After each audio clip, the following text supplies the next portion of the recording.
Okay, first of all, before we start, I need to clear up something. I am not Nida Catton. Nida Catton's a lot prettier than me, but because, we're gonna do an introduction to who I am, but because I implemented the program that David wrote, which we call Phase Zero, she thought that I should be here in her place. So I'm sorry to disappoint you. Indeed. Okay, I'm David Catton. I'm the president owner of Sirius Aviation. I started the company 30 years ago, 1994, 29 years ago. We are 141 flight school. We have a university program, international program. We also local students GI Bill. On a personal note, I sold it when I was 16, 40 years ago. I'm a former French military pilot, came to America in the late 80s, 1989, worked as a flying instructor. I've got about 10,000 hours of dual given, and I've been running the school ever since. My name is Keith, and I'm the head of training for Sirius Aviation. And I got my pilot's license in 1984, 40 years ago, when I was two years old, and I've been flying ever since.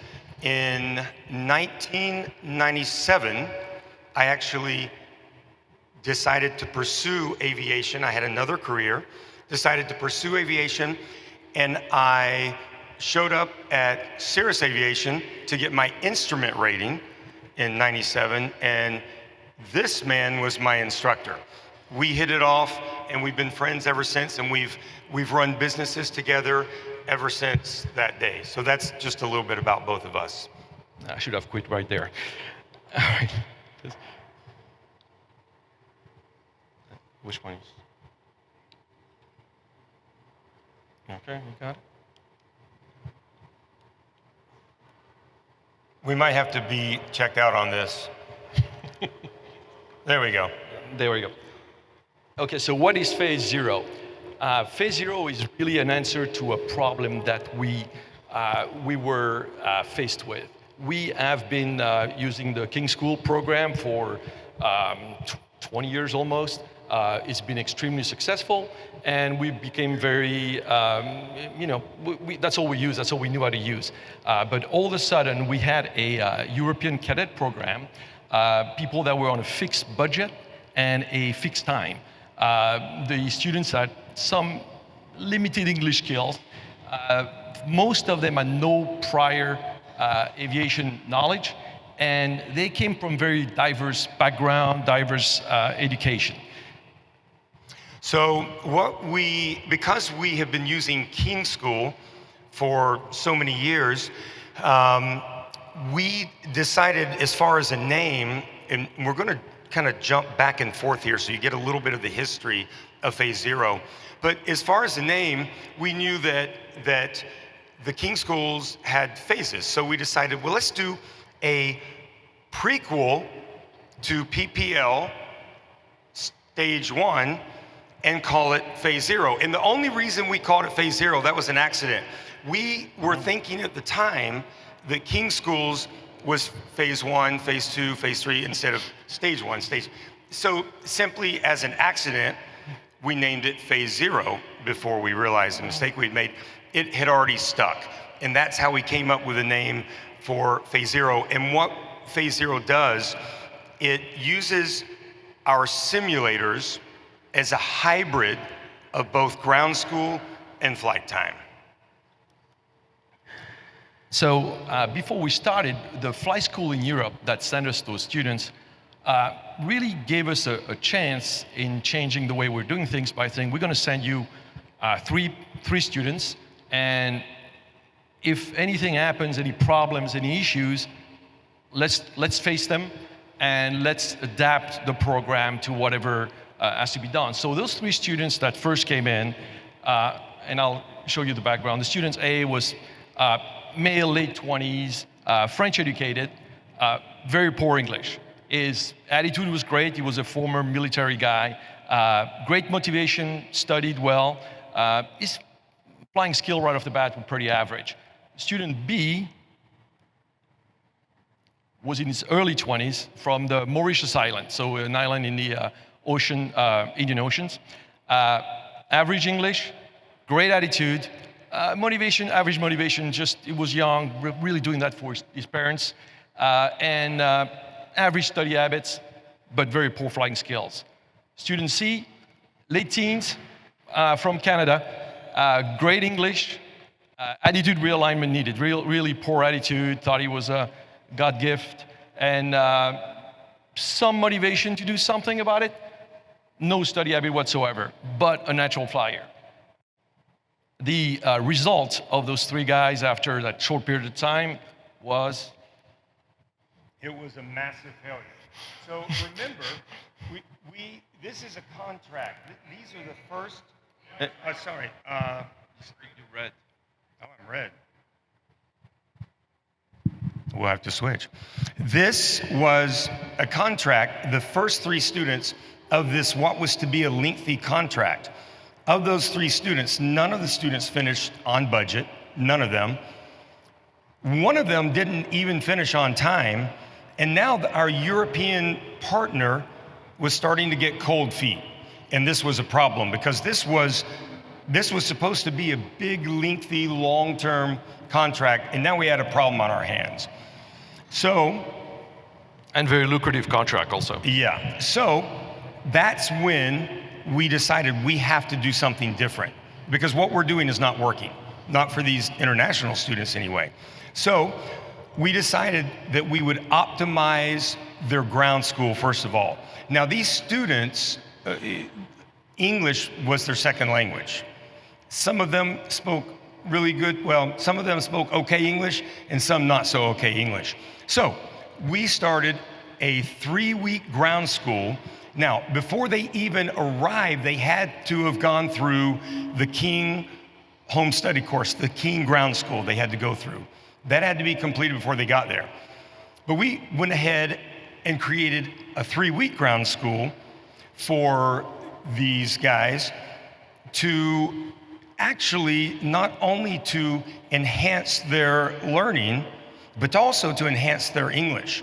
Because now there's a ground school being taught in English that they're having to ask questions for in English, take notes in English, and then be able to explain these things back to the instructor. So we organized a 3-week ground school. Then we decided that we'd pair up these students, both in the airplane for lessons and in the sim. One would sit in the front with the instructor, the other one in the back, and at some point they would switch. And then we decided that we would use the simulator, and that's when we started phase 0, was using the simulator for our teaching. And the simulator, well, David's going to tell you a little bit about the simulator that we used. Right, and also to put everything into context, we operate out of Sarasota. It's a Class C airspace, international airport, about 140 airline movement daily, a lot of business traffic, business jet traffic, and a really busy airport with a lot of ATC communication, mandatory ATC communications. So the sim we use, at the time, yeah, that's the one. At the time, we just purchased a AL250, ALSIM 250. The sim itself had some very good, very good sides. One of them being an excellent image refresh rate. So the frame per second is 60 frames per second. It's a mandatory frame per second per EASA, per European EASA. What it means is the bottleneck of a human being is how much they can see, 30 frames per second per eyes. So 60 frames per second is exactly what you see in reality. The ALSIM is the AL250, it's a roomy, very comfortable cockpit, and that was one of our demand, was to make the students as comfortable as possible. So because of his limited English, limited language skills, they were able to actually really receive the information to be really ready to learn. We used the generic panel, which was a 6-pack at the time, and the ALSIM has a very realistic control loading system. Next, yeah. So the philosophy behind phase zero was really to make a bridge between the ground school and the flight. So we were going to integrate some of the ground lesson into the sim. The goal was to format every student's flying habits. So by the time they were going to get in the airplane, every student's, the product was going to be the same. So SOP, checklist, air traffic control, and all of these, as I said before, was to maximize the student comfort. So we wanted the student to be totally comfortable from the moment he got into the sim to the time he was going to go into the airplane. So when he was going to get and do his first flight, he was going to actually receive the maximum information that he could at the time. So David created what? Yeah, well, I'll do it. And so basically, we can be resumed as we're not going to use the sim simply as an aircraft replacement, as an airplane replacement. Yeah, exactly. And I'm back to red. Thank you. Yeah. Turns green for you. So basically, David created these scenarios, 12 of them. So this sim phase zero program is 12 hours in the simulator before they ever step in the airplane. Just to give you an example of what some of these scenarios look like, scenario one is very, very basic. It's all about them being introduced to an airplane cockpit, some of them which they had never been in before. It's about them understanding the layout of the instrument panel, the systems of the airplane. We go deep into the system. So remember I told you it's a hybrid ground school and flight? Well, the instructors would teach them the electrical system, the brakes, the braking systems, the difference in the brakes on our Pipers and on our Cessnas that we had. The instructors would go into how to finally, after that lengthy lesson of systems, how to start the airplane. So at the very end of the very first lesson, they finally start the airplane. It hasn't even been on up until that time. The next one, scenario two, is basically them being introduced to all the flight instruments, what they mean, how to read them, explaining what they're used for, navigation instruments, engine instruments, et cetera, et cetera, et cetera. And then at the end of that, let's go taxiing. And when we're taxiing, we're explaining taxi diagrams. Let's stop. Okay, here are the different taxi diagrams. And we get them used to taxiing the airplane in the simulator. Scenario three, for instance, that's when we introduce flight. So in scenario three, what's really important and the emphasis are the basics of flight. For instance, using the trim for all phases of flight, the climb, the cruise, the descent, et cetera, et cetera. So, and then the students will go back and review scenario one and review scenario two.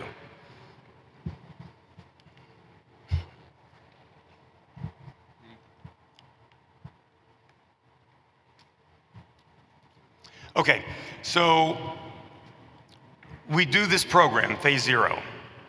We're like, please work. These people are not happy with us right now. So the students go through the ground school, phase zero. They finally, it's the day that they get into the airplane. And after they're done, all of them are done flying, the instructors start piling up in my office. And I'm going, oh no, what's happening? And they were excited. They're like, you're not going to believe this. What? They knew exactly how to take off. They already knew all the air speeds. They knew everything. This was like easy. This first lesson was easy. The second lesson, next day, instructor comes running into my office. Not gonna believe this one. What happened? He landed the airplane unassisted and did a really good job. And I'm like, it's working. Phase zero is working. So we saw success from phase zero from that second group. And by the way, I didn't tell you, that second group that they sent over, that was 10 students. So with that group of 10 students, we started seeing it happen. So good things happen. The other thing that the instructors were very impressed by, these French kids whose second language was English, from day one were already talking on the radio. And I don't mean just talking to ground. They were talking to ground, clearance delivery. They were talking to the tower and to Tampa approach. So it was a very rewarding time to see that. All right. So then the challenges. Well, we're back to Josh's talk this morning. The challenges, the instructors. Because just like Josh said this morning, and he was absolutely right, honestly, the majority of all of your instructors are there to build time. They're there to go to the airline or corporate or whatever it is that they want to do. And so it was hard to get their buy-in because they don't want to spend 12 hours in the simulator with every single student that they have. Over time, they begin to see the worth of this. And we begin to get buy-in. We had buy-in from students because at some point, we decided this is so good, we need to do more with this for more students. So we got the buy-in of students. We even got the buy-in of the parents of some students that were financing this because this is more money on the front end. But the instructors were it was tough. And that's even though with a lot of training with instructors, even though they really appreciated the product that was coming out, to have them teach phase zero was pretty difficult. And to teach it well, which means brings material with them and go a little further than just let's do this. And what we start seeing that the program with 12 scenarios that should have taken literally 12 hours total was taking 8 hours, 6 hours, 4 hours. 4 hours. So we knew right there that wasn't working. We had to change something from this side of the equation. And so one day I was doing a client tour of our facilities. We have a sim lab, by the way. We have 2 Al Sims. We have a sim lab, so anybody can join our sim lab and come and use the sim, schedule it, and come and use it. So they don't have to be a student. And I was doing a tour with this family, and I'm showing them one of our simulators, and there's this gentleman in there with his little grandson. And I'm listening to him teach his little, I guess probably like 8 or 9-year-old grandson about flying. So I didn't know this guy. He was a sim lab member. I didn't know him. So I interrupted and I said, excuse me, are you by any chance, I mean, this is good. Are you an instructor? And he goes, yeah, I am. I'm retired from United. I'm a retired United captain and retired a couple years ago. But I keep my CFI current. This is my grandson, and he's super excited about flying. And I said, wow, can I see you in my office before you leave today? I want to talk to you about something. And he's like, sure. So he stopped in, and I began to lay out phase zero. And I said, what's the possibility of you learning our phase zero program and then teaching it?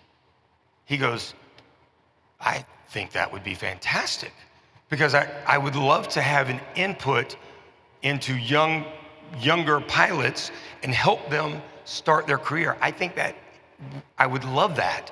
And I said, let's talk more. Long story short, we hired him, and that was our profile of a phase zero instructor. Bob. Retired airline pilot named Bob. That's the guy.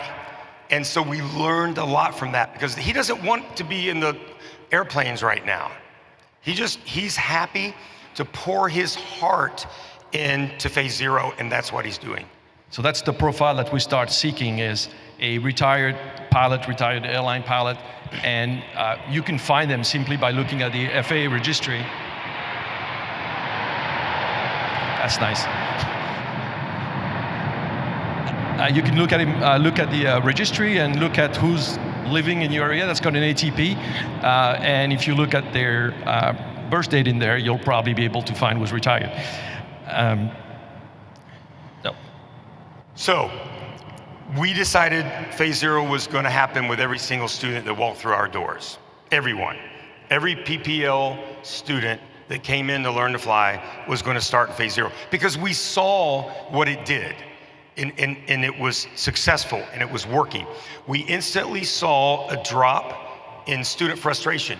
And you know this, the first 5 or 6 lessons in an airplane, they can be frustrating. I mean, you don't know what's happening, you don't know what's going on, you don't know what they're saying in your headset. It's hot, it's loud, it's noisy. The instructor is telling you something, tower's telling you something, you don't understand any of it. And it's confusing and frustrating. Well, what the instructor said was happening was they would get in the airplane and there would be this, they would be familiar, they would be comfortable, they would already know what they were going to say on the radio, they already knew which instruments to look at. We had drilled into them during Phase Zero our SOPs. They already knew maneuvers, speeds, all of that they already knew. So the instructors loved it because their students weren't getting frustrated and it made the instructor's job a lot easier. And we could also see that even though the number of students coming in the school remained the same, we were keeping a lot more of the students than they were, the flight time was actually increasing. At the same time, let me go back one. Oh yeah, that's it. At the same time, we have a maintenance facility, piston and jet, and I was in charge of doing basically the reporting for the maintenance. So I'm seeing this drop in maintenance costs in tires, brake pad, starter, door handles, and I started drilling down and going, why is this? And as I'm looking back on the timeline, I'm realizing, wow, that goes right with the Phase Zero startup. So we could literally quantify that to about a 7% reduction in maintenance cost, overhaul the fleet. So that was quite a bit. Okay.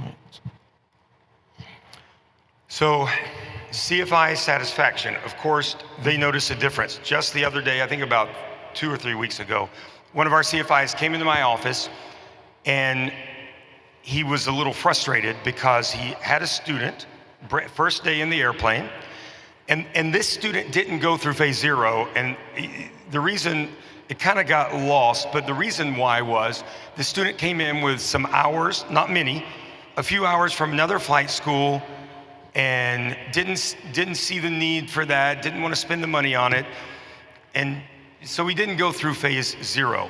And the instructor came in and he said, man, so this guy has got 3 hours, or 4 hours, whatever. He's never been through Phase Zero, but he's had some actual lessons in the airplane. He knew nothing. And then he just looked at me, the instructor, and he said, what a difference. When I get a student that's gone through Phase Zero, they know what they're doing already. And this guy does that. I think he needs to go back and do Phase Zero. And I said, well, we can't mandate that. But they're noticing a difference when they go through Phase Zero. And at the same time, from the flight school economic perspective, we really start seeing an increase in money making because the simulator was making money. We're still flying over 100 hours a month on it because it's mandatory and it really makes a lot more money than the airplane. And I think I've talked on this already. I skipped ahead. All of our students go through the program. All students are formatted with our SOPs. They understand, they've been taught the same way in the sim, and then our instructors continue from there.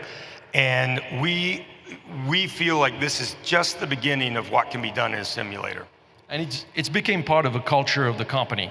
Everybody goes to Phase Zero, the instructor expect the product, they expect that formatted students to come out, they expect the students to actually start not at zero, but at a certain level. For us now, the future is just like Josh was talking with the Redbird, is to have a virtual instructor. We don't want to replace Bob, but it would be perfect to have somebody that could do exactly the same thing all the time. That with a grading system, which was basically giving us not only formatted students, but the students that we know how well they're going to do, and also a system that can give us homework, not only in books and computers, but go into simulators and be able to review some of the maneuvers. I guess that's it for us.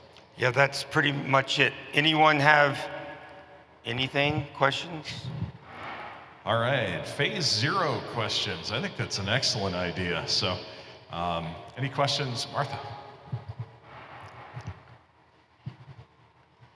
How closely do your sims match the aircraft? In other words, do you have a lot of variety in your fleet, and is what they learn in the sim directly always transferable, or No. do you have...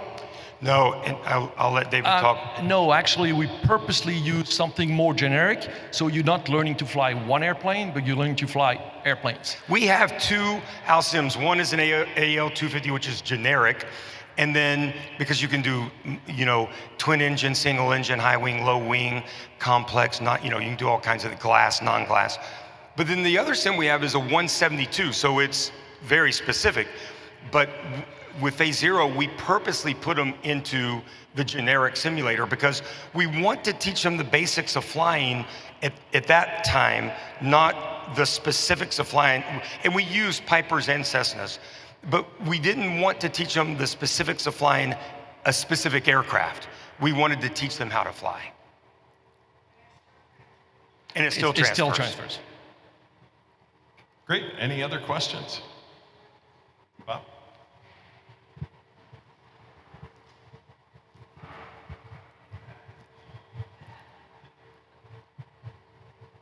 Do you keep it to 1 lesson a day, or do you find that you can double up and they can absorb 2 lessons? Yeah, that's exactly what we do. We do, it depends. Sometimes we have accelerated students and they'll do 3 lessons. So it may be a 3-hour block, but remember, they're in an air-conditioned sim. At 3 hours in that compared to 3 hours in the airplane's a different ball game. But typically these are either 2 or 3 hour blocks, so either 2 lessons or 3 lessons. A lot of times Bob will do a 3-hour block and only cover 2 lessons. Students have lots of questions and he answers them. And does it work out to be 12 hours? Typically. Typically between 10 and 12. And then at the very end, we didn't tell you this, but the very last sim session that they have before they go to the airplanes is a progress check with me. It's a final project. Now, the reality is there's no pass or fail. They don't know that, but there's no pass or fail. I just want to see what all is being retained, what they're taking away from this, and it also helps me sometimes do instructor placement. Thank you. Yep. All right. Any additional questions? John? Mr. King. Getting my calisthenics. Do you see any increase in confidence in dealing with ATC if they've been? Yeah, absolutely. What's very surprising, Sarasota is a really busy airport, and even for those foreign students, they were able to do 90% of the communication after the phase 0 right off the bat. It was quite impressive. This is really exciting for the future of aviation. It's just exciting. Yeah, we believe it is. I mean, when we started, it really was an answer to that specific problem, and it really turned into something more. We're using it all the time, and the results they speak for themselves. We wouldn't do it any other way anymore. Thanks. Does the ALSIM or your program, do you think it would benefit from after the lesson to replay it? Does it record and replay? Or could you see the benefit if the simulator's capable of that? No, yes, it does record, and you can go back and see things. We typically don't do that during phase 0, but that's probably not a bad idea, something that maybe we could implement. Bob will, a lot of times when I go in and I sit in on his stuff, a lot of times he pauses it just like anyone does in any sim. He'll pause it and he'll teach and he'll draw out things, and sometimes he'll even show them the screen where their track you know, and explain things from there. But not too often are we like going back and doing a rerun. But that's part of what we'd like to see in the future. We've been Yeah. actually working with ALSIM for them to just give us some of those tools to even go further than this.